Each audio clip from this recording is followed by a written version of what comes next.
Hi, welcome to the PS I'm Reading podcast. My name is Paige and I am your host. Welcome to Book Club. Today we will be covering the novella of Passion and Poison. Of Poison and Passion. Of Why Can't I Ever Get the Name of this book right? Where's it at? Of Poison and Passion. Mallory Wanless. Mallory, if I pronounced your name wrong, I do apologize. This is the book we're covering today. It is a little spicy, but not really. There is some on-page spice, but it's more internal thought and fantasy versus actual on-page spice. So, with that being said, I want to read the trigger warnings for this book and the little note that she put. Poison and Passion is a new adult fantasy romance. There are some flashback scenes of sexual abuse, violence against children, mild blood and gore, hints of spousal abuse. If any of these might upset or trigger you, please don't read this book. Not all books are for all readers. I don't want anyone to be hurt by my words. And honestly, that was the best way to put it. Not all books are for all readers. So if you're not into the triggers of this book, please feel free to pass. Nobody will judge you. And if you really wanted to read this book based on the synopsis that I'm about to read, then this episode will be great for you to just hear what it's about and enjoy it that way instead. So the synopsis is: former assassination turned small town baker Leah was living a peaceful life with her best friend Tamir when she got an offer that she couldn't refuse. She never killed a king before, but the money was enough to set them up for life. The king was a violent monster. Would you ever go burr for this king, honestly? Just like, side note. Really, by killing him, she'd be doing the world a favor. She really would be. One last job. What could go wrong? Ash, captain of the King's Guard, has plenty of secrets and his own reasons for wanting the king dead, but he sure as hells isn't gonna let some half-fey assassin steal his revenge. If anyone is going to kill the king, it will be him. But first, he has to stop the murderess from fulfilling her contract and ruining his one and only chance at redemption. Finally got it. Of Poison and Passion by Mallory Wanless. Hi, editing Paige here, just coming to say that I cut probably 5 hours worth of 5 hours. God, I can't even talk now. 5 minutes worth of bloopers out of the beginning of this episode. So by golly, I'm keeping my little celebration that I had for myself just there. But I'm sorry for the audio. My microphone didn't sync properly. And check on my Instagram for the bloopers of this episode because it's just so funny. I messed up the title. I messed up the synopsis.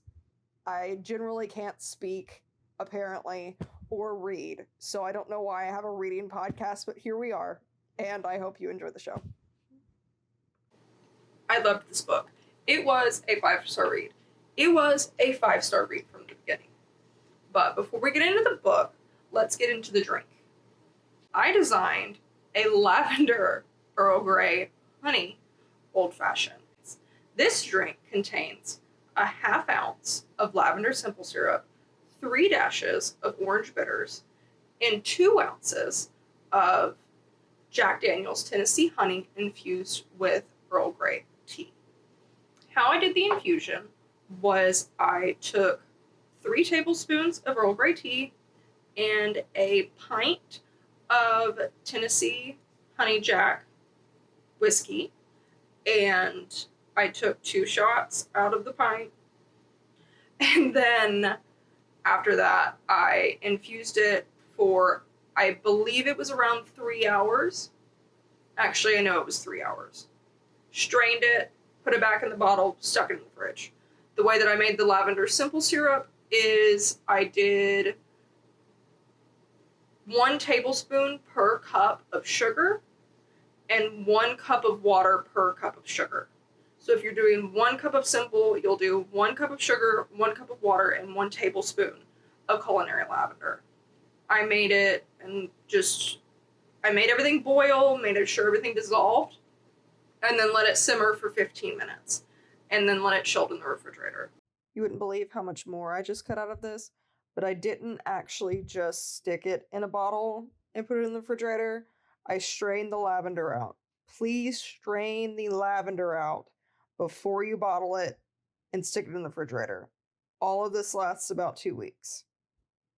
I'm sure the whiskey lasts longer, but I'm not a doctor, so just go with the 2 week mark. So essentially, you'll just stick everything in there, in the cup. You can build it in the glass. You stick everything in the glass, stir it for about 20 seconds with ice, and then top with the lemon.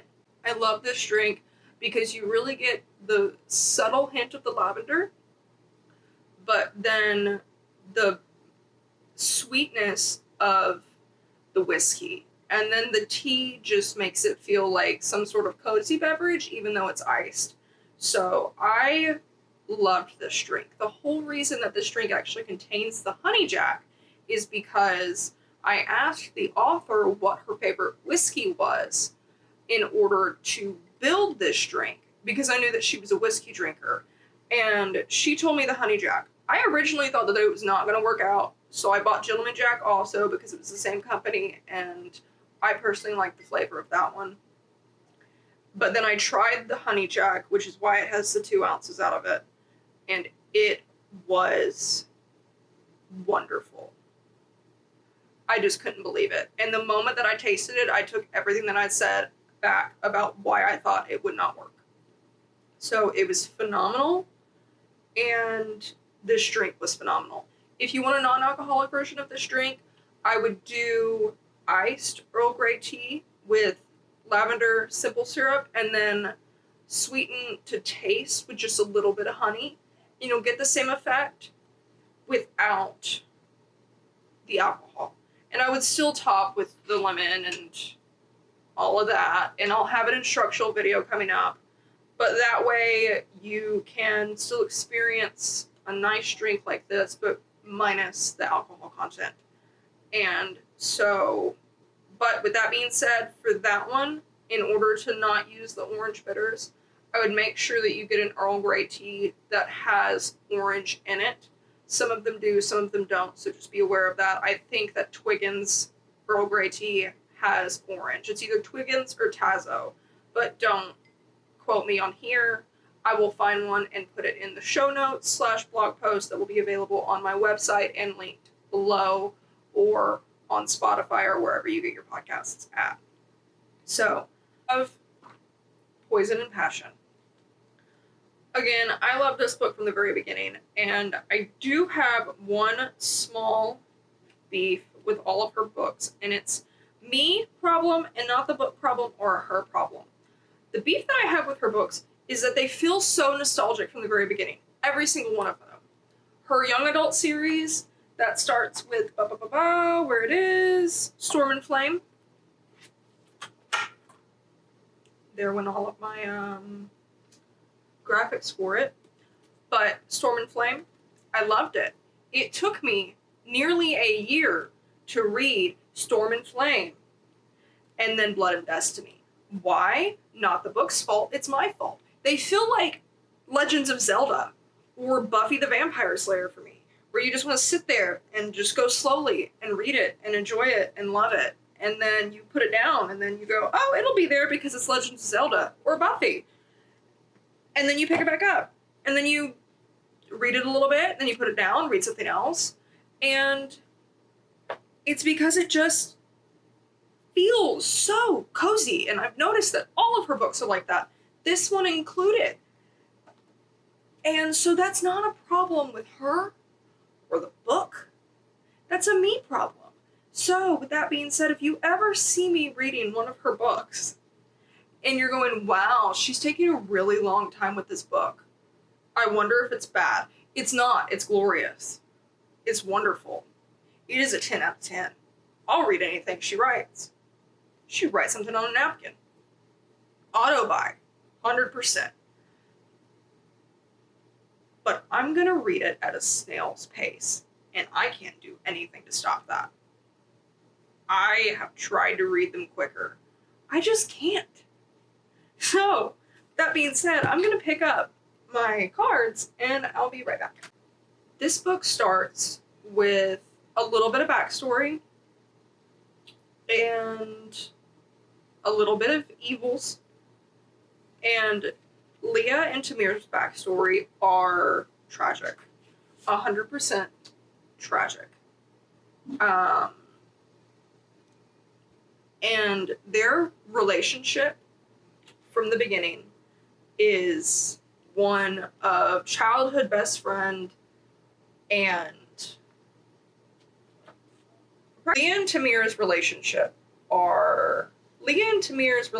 is the perfect childhood best friend trauma bond dynamic that I've seen written so far in a fantasy-esque novel. And it really goes into her backstory about who she is and how people treat her and how she got to where she's at.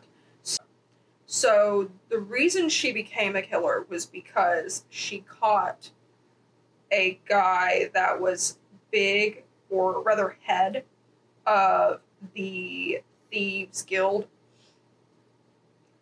with a younger female member. And would Chipper go burr? And Leah agreed. And so the name of the dude was Shithead, and that was a really great name. Most of my notes for the evil people in this book are just would Chipper go burr. And that's really where the trigger warnings come from. Nothing really happens on screen, it's just mention of it. Now we're in present day, and Leah and Tamir have put everything behind them. Tamir is not the most loved member of the Thieves Guild because he tried to make it better.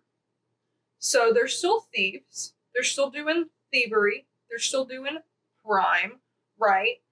But he really wanted to try to make it to where the kids could just live. They could make the choice later to leave. And I really did love that about it, because he really wanted to try to make it to where they didn't have to live the life that they had to live. He wanted to make it better for the future, and that really didn't settle well with some of the adult members that didn't experience the same personal growth as Tamir, to say it nicely. And so they went after him. Leah had to just all of them that came, and so they think that they're finally safe. And then Leah takes a job, and this is where we are in the present. The job is to kill the king. The king is a vile individual who reminds me a lot of Henry VIII, where it's, give me a child that is a male heir, or I will behead you. And that's exactly what that premise is. He's very King Henry VIII. I think it's King Henry VIII.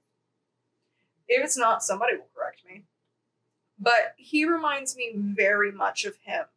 And I feel like a lot of people wanted to do to King Henry VIII what Leah wants to do to this king. And so we started off with the backstory and who they are, and we find out that they've left that life, started a bakery in a small town, living their best life, and then King contract comes up. Leah's like, yes. So she takes the contract. Mr. Ash, not a big fan of hearing someone is going to kill the king. Not because he's a member of the King's Guard, obviously, we read the synopsis, but because he wants to kill the king. Why does he want to kill the king? Because he's the king's illegitimate child. That matters because not only is he the king's illegitimate child, but the king had his guard when he was a child. go try to kill Ash's mother and him.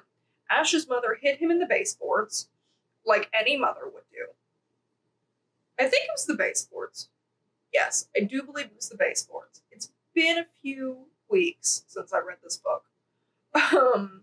Basically, Ash projected.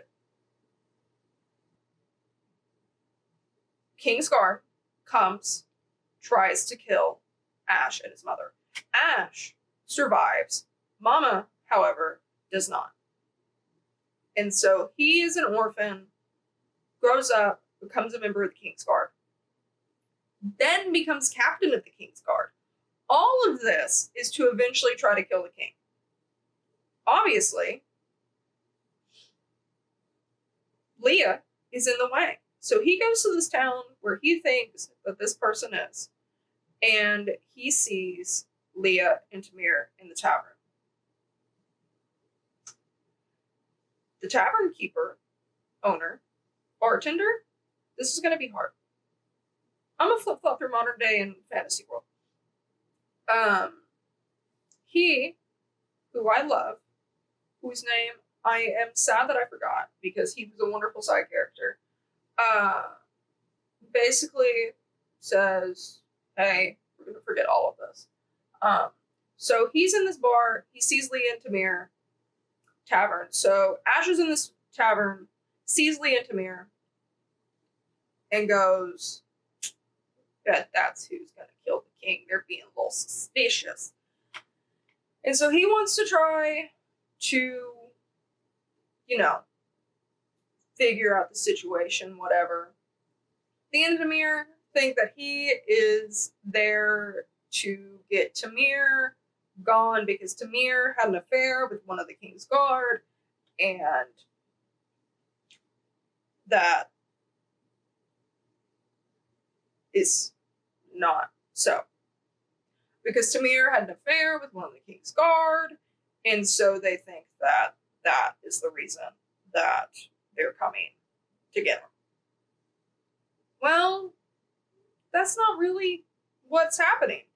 They definitely know he's a guard member, but it has nothing to do with Tamir. So they play their old school, let's get out of here. They start aggressively making out. He carries her out while making out. That scene made me laugh so hard because he's just so disgusted, and it's so, I don't know why it was so funny to me, but it was, and it really was, because not only am I kissing my best friend, but I'm also gay. Like, that was the situation going on. So it was just lovely. I loved that bit. But so they leave. They have a deal with the tavern keep. And it's, hey, if we do this, send out these brothers that like to fight to get rid of the guy. So that's what they did. They fought the dude. Obviously, Ash beats them up and follows them home to the bakery. They're doing home bakery things. Tamir is a little irritated that she took this contract, but at the same time, he's glad that she took the contract. He didn't really complain a lot about the contract itself, and we find out why later. So then we see this really cute domestic life, and I loved it. I loved their little cute domestic, let me get the bakery set up, let me bake the bread, here's the sourdough starter. Here follows them, sees that the house is completely booby-trapped, right? And goes, well, I can't get in here. So the next day, he's watching her. She senses it. And that's when the quips and everything between the two of them really spark. And we really see the start of the spark. This perspective. It's, why am I attracted to the dude that obviously is here to kill me and take my contract? And on his side, it's, why am I attracted to a half-fae? Why am I attracted to a woman who obviously wants the king dead when I want the king dead? And why am I attracted to an assassin? He really has this moment where he's like, finds this moral gray territory of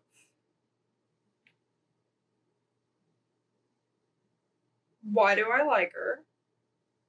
Why am I attracted to her? He doesn't like her yet. Why am I attracted to her? And that really starts to eat at both of them as it progresses. Leah, on one hand, is like, okay, you want me dead, you want the king dead, whatever. You want my help? I'll help you. And he's like, oh no, I can do it myself, blah, blah, blah. And then he comes to realize that he does need her help and that she would be an asset. And as it goes on, he realizes that this would be good. And Tamir, on the other hand, thinks that this is the worst idea on the planet. And this is another part that I liked. Ash is over there finally eating her food because he thinks that she poisoned all of it, right? Because she's an entire garden worth of herbs that will just kill people. And then, so he's finally eating. Then Tamir comes in and is like, what is going on? Why is he here? Why on earth do you want to help him? He's just gonna try to kill you. We finally have a good life, you know? And everyone finally settles. So they finally agree to kill the king.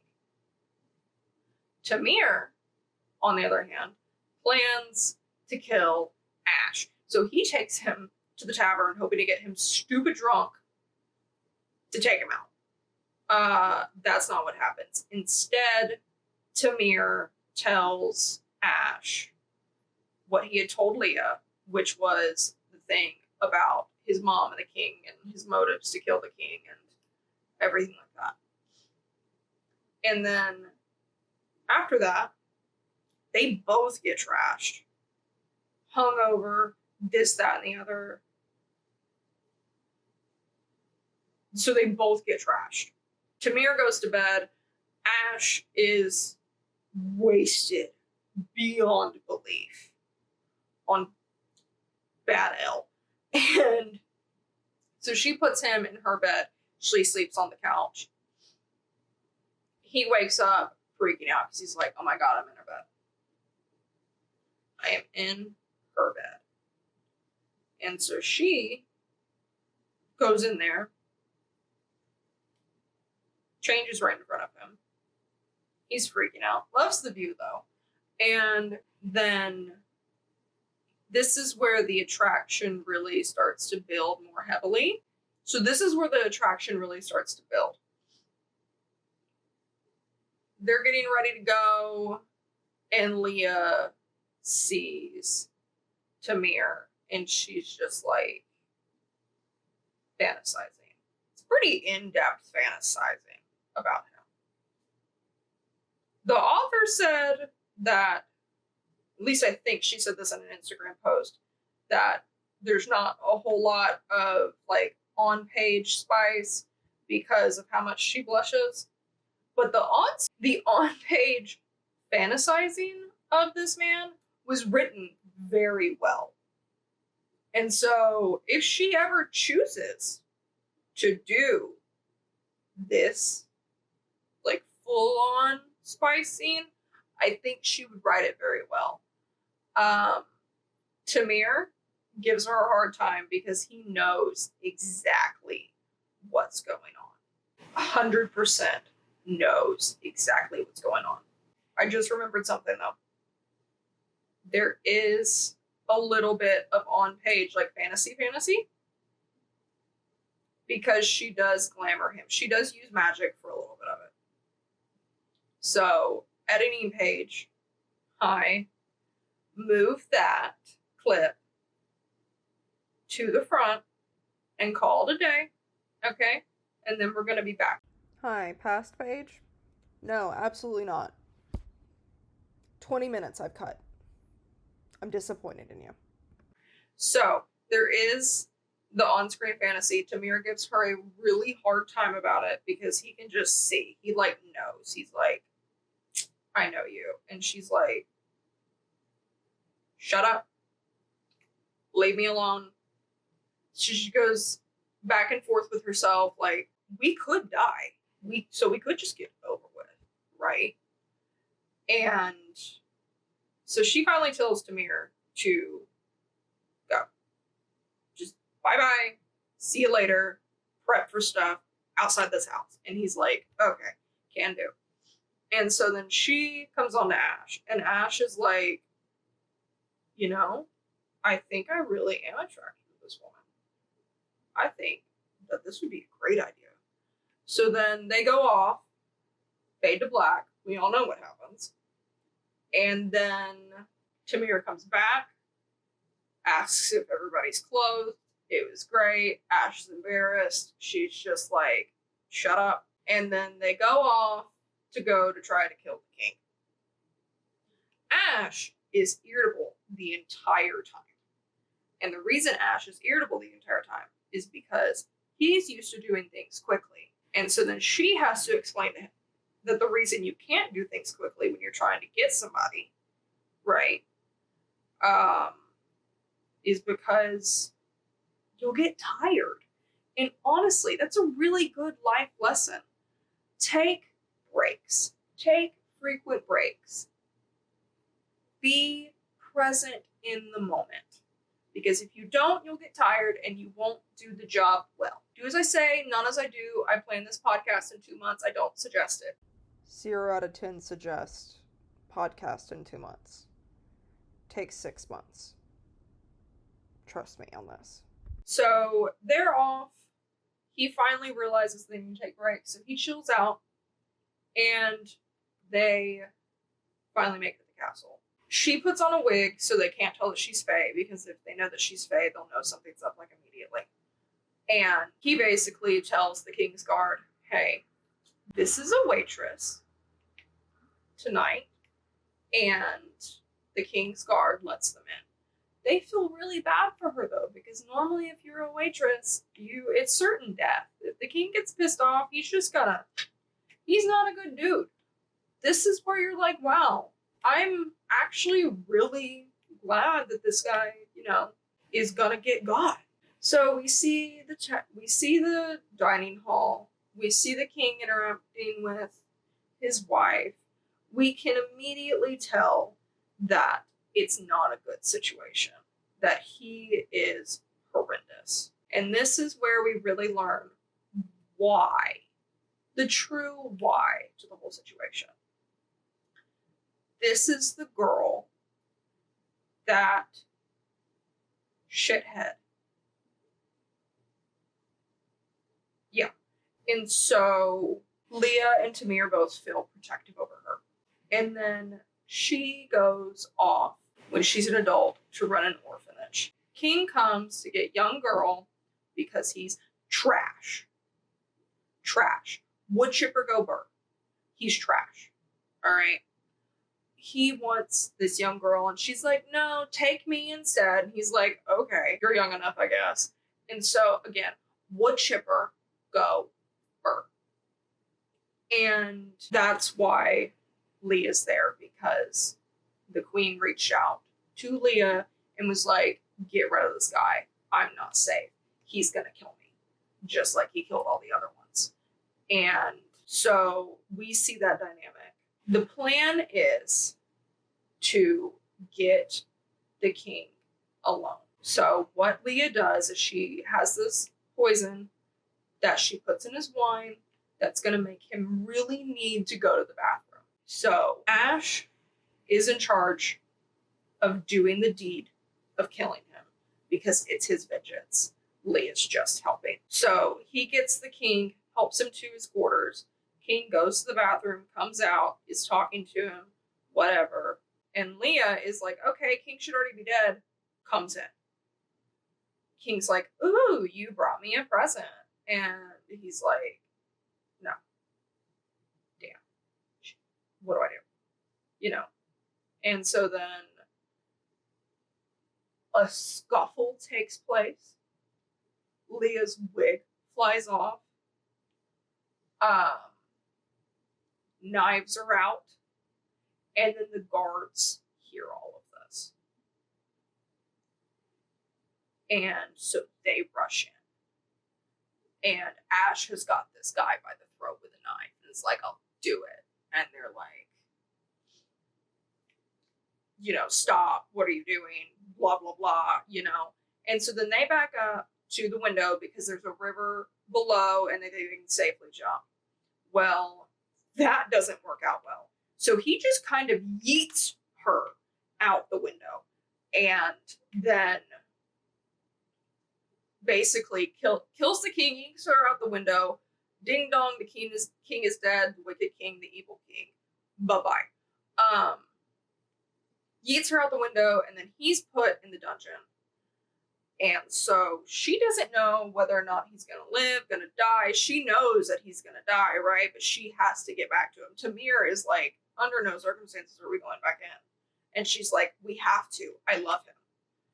And he's like, whoa, you love him? And she's like, yeah, I love him. I have to go back. And at least this is how I'm remembering it. I'm not the most reliable narrator. I promise I will be for the next ones. So essentially she's like, I gotta go back in. He's like, if you feel this strongly about it, I'll try to figure it out. He goes to try to figure out how to get Ash out, and Ash is just like there in the dungeon. It's dark. He can't even see his hand in front of his face. He knows it's certain death. He realizes that he's in love with her. And now he just feels so bad that he never got a chance to tell her that he loved her. And their relationship in the book was very quick-witted, very snarky, very that couple. Like, you see them on the street and they're just like punching each other in the arm and they're like so cute, and you're like, are they best friends or are they lovers? And they're gonna be both kind of deal. And that's the vibe that I got from Leah and Ash. And so Tamir goes in. Ash has no idea, but Tamir goes in, talks to the queen because the queen and him are buddies. And this is actually where we find out all of that stuff that I told you before, so I'm going to cut that. I'm not going to cut that. So this is where we find out that they're all... Actually, I'm wrong. Why can't I remember this book? I loved it so much. Not cutting that either. So this is where we learn that Tamir just calls it a favor. He's like, hey, Queenie, can you get him out? She's like, yeah, sure. So she just gets him out. It's the easiest jailbreak ever. And this is like in the last couple pages of the book. And I'm like, is she going to get him out? I thought this was a happy ending. I was panicking. I was like, I thought this was going to be a happy ending. This was a romance. This is not the resolution I thought I was going to be. And then all of a sudden it's just, oh, he gets him out. And I'm like, glorious. Chef's kiss. And she gets him out. He gets him out. No big deal.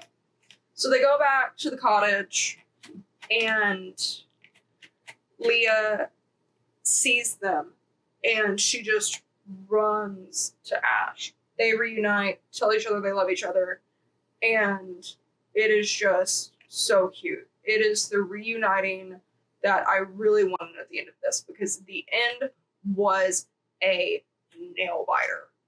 It was a nail biter. That was the end. And it was a wonderful book. And I did not do it justice.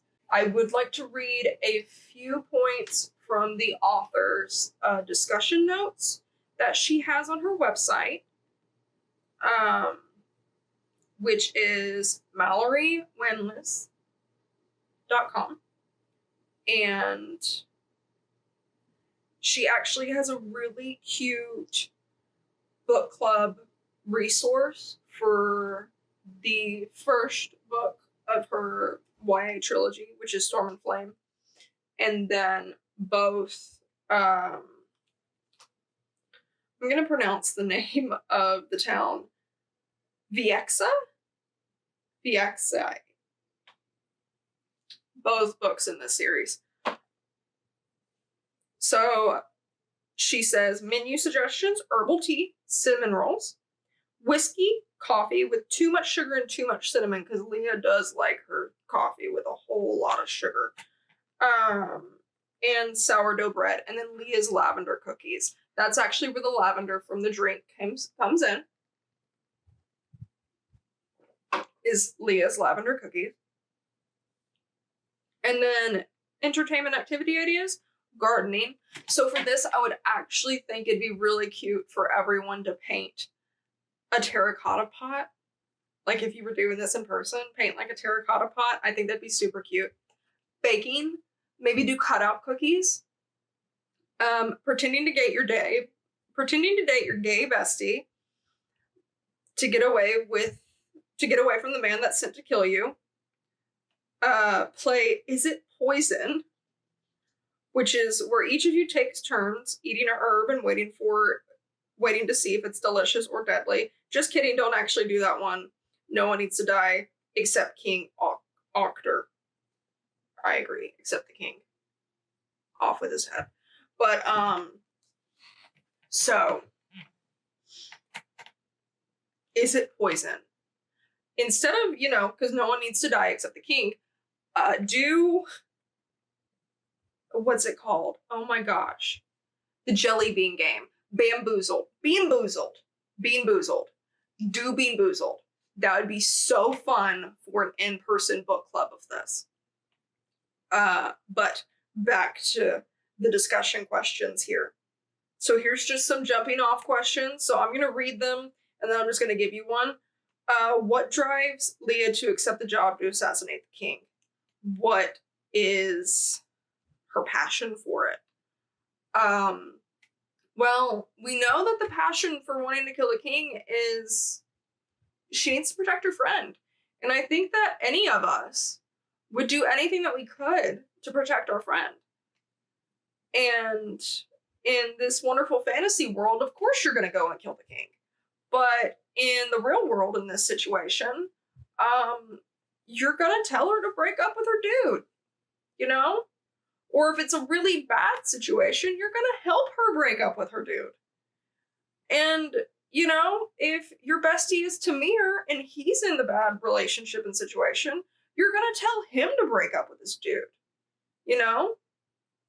Domestic violence goes both ways. You're going to help your friend get out of that relationship in whatever means you can. And then moral ambiguity. How does the story address the moral ambiguity of Leah's mission? Discuss how the narratives handle ethical dilemmas between Leah and Ash. I think here, the more we see and feel the situation that takes hold, the more we can relate to why everyone is making the decisions that they're making. Ash has a really strong reason to want to get rid of the king. He killed his mom. And then Leah has a really strong reason to kill the king, which is, get your girl out of there. I don't know why I snapped. Audio listeners, you just missed the most cringy thing, and I'm keeping it. And this book truly shows and pushes all of the morally gray lines of this is bad, but it has to be done. It really shows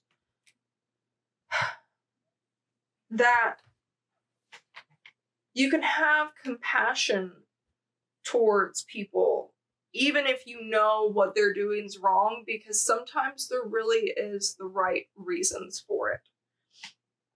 Another point is character development. How do we see Leah and Ash's growth. Leah is always this bubbly character, right? She's always just, but then you see her down bits. It's, oh my god, I have such strong feelings for this man, and now he's gone. And so you really see her care for another individual other than Tamir in a different way that she really hasn't got to experience yet in life. And then for Ash, it's his own fight with the mortally gray. I am an upstanding citizen that is supposed to be doing good by people, but now I want to kill the king, and I'm falling in love with an assassin. And then one of my favorite questions, what does the role of Tamir play? Tamir plays the role of the bestie, the comedic relief, the supporting character. He really brings everyone together, and I absolutely loved that about him.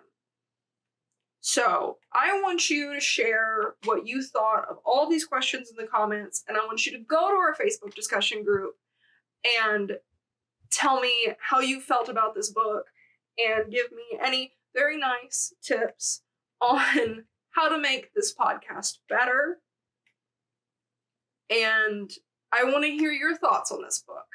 And I just want to thank everyone for listening and joining in today. And I really hope that you not only enjoyed the podcast, but of Poison and Passion. And I really hope that you will tune in for the next one. Editing page again. I had to cut my entire outro because I was just rambling. This was the very first podcast that I filmed, and I hope that you enjoyed it. It has since gotten tremendously better, and I can't wait to film The Royal Gambit so I can try to redeem myself with another one of Mallory's books, because they just truly are amazing. So sorry, Mallory, that I fumbled this so much. Your books are fantastic, and I can't wait to continue reading all of your series. So with that being said, bye guys. Cheers.